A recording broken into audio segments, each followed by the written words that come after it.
எதிர்க்கட்சித் தலைவர் உதயநிதி ஸ்டாலினை போலீஸ் காலையிலேயே அரெஸ்ட் பண்ணியிருக்காங்க. என்னடா கதை அப்படின்னு நீங்க கேட்டீங்கன்னா, காவேரியில தண்ணி வரலன்னு விவசாயிகள் போராட்டத்துக்காக நேற்று தஞ்சாவூர்ல திமுக ஒரு போராட்டத்தை நடத்திருக்காங்க. அங்க உதயநிதி ஸ்டாலின் மாண்புமிகு முதலமைச்சர் திரு விஜய் அவர்களை சரமாரியா கேள்வி கேட்டு தாக்கியிருக்காரு. ஆனா அதுக்கு தான் அரெஸ்ட் பண்ணாங்கன்னு கேட்டீங்கன்னா கிடையாது. நேற்று அவர் பேசும்போது முதலமைச்சருக்கு எந்த ஒரு கவலையும் கிடையாது, திமுக இருக்கவங்களை எப்படி அழிக்கலாம், எப்படி அரெஸ்ட் பண்ணலாம் அப்படின்ற மட்டும் தான் சிந்திக்கிறாரு அப்படின்னு சொல்லிட்டு இருக்கப்போ கீழே இருக்க கிரௌட் எல்லாம் த்ரிஷான்னு கத்திருக்காங்க. உடனே உதயநிதி ஸ்டாலின் ஸ்பாட்லயே எங்க தண்ணி வருதோ இல்லையோ அங்க வந்தா போதும் அப்படின்னு சொல்லிட்டு அதுக்கப்புறமேட்டு நான் காவேரியை சொன்னேன் அப்படின்ற வேர்டை யூஸ் பண்ணிருக்காரு. ஸோ இந்த நடுவில் யூஸ் பண்ண வேர்டு வந்துட்டு இட்ஸ் டபுள் மீனிங். நேற்று அந்த வேர்டு அவரை யூஸ் பண்ணி அந்த கிளிப்ஸ் ரிலீஸ் ஆன உடனே இன்டர்நெட் ஃபுல்லாக த்ரிஷா தான் ட்ரெண்டிங்கில் இருந்தாங்க.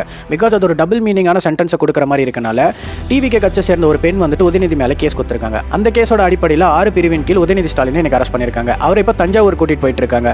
ஆல்மோஸ்ட் எப்படி 6 to 7 hours ஜேர்னி இருக்கும். ஸோ ஈவினிங்குள்ள அவரை ஜட்ஜ் கிட்ட போய் நிறுத்துவாங்க. அவரோட சார்பாக அவர் என்ன சொல்றாரு அப்படின்னா, அந்த கிளிப்ஸில் நான் பேசினது ப்ராப்பராக இல்லை, கட் பண்ணி போட்டிருக்கனால அது அப்படி இருக்கு, நான் யாரோட பேரையும் மீன் பண்ணல, நான் ஸ்ட்ரெயிட் ஃபார்வர்டாக என்ன சொல்ல வந்தேனோ அதுதான் சொல்லியிருக்கேன், அதில் எந்த ஒரு டபுள் மீனிங் இல்லைன்ற ஸ்டாண்ட் தான் எடுத்திருக்காரு. பட் திமுக கட்சியினர்கள் என்ன சொல்றாங்கன்னா, நாளைக்கு சட்டமன்ற கூட்டம் இருக்கு, ஸோ திமுக கேள்வி கேட்கறதுக்கு அங்கே இருக்கக்கூடாதுன்றதுனால டிவிக்கு இந்த மாதிரி ஒரு அடக்குமுறையை பண்றாங்கன்னு சொல்லியிருக்காங்க. இதில் என்ன நடக்க போகுது, எப்படி நடக்க போகுதுன்னு எதுவும் தெரியல.